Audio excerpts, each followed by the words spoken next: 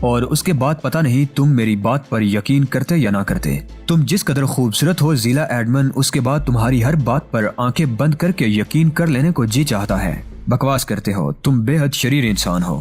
کیوں، کیا تمہیں میری بات پر یقین نہیں آیا؟ یقین کرنے کی کوئی وجہ بھی تو ہو۔ تم مجھے خوبصورت کہہ کر میری ہر بات پر یقین کرنے کا دعویٰ کر رہے ہو اور مجھ سے ملاقات کے دوسرے ہی دن میرے سامان کی تلاشی لینے پر آمادہ ہو گئے۔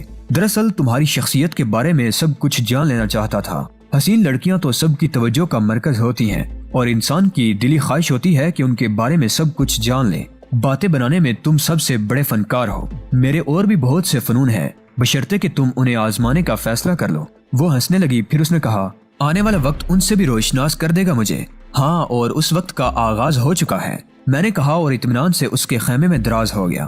ارے ارے ارے، یہ کیا تم یہاں سونے کا ارادہ رکھتے ہو؟ میں تمہارے خیمے میں چلی جاتی ہوں۔ ابھی تھوڑی دیر پہلے تم نے کیا کہا تھا؟ وہ تو بس یوں ہی میرا مطلب تھا کہ کچھ باتیں کرنے کو دل چاہ رہا تھا، تو باتیں کرو۔ تم نے عجیب سی باتیں شروع کر دی۔ مس زیلا ایڈمن، میرا خیال ہے ہمیں بہت زیادہ تکلف سے کام نہیں لینا چاہیے۔ تم آخری لہجے میں کہہ دو کہ میں اپنے خیمے میں چلا جاؤں، میں چلا جاؤں گا۔ ہمارے تمہارے درمیان احترام کا ایک رشتہ بھی ہے۔ برا مان گئے میری بات کا؟ اس نے میرے قریب بیٹھتے ہوئے کہا، بالکل نہیں۔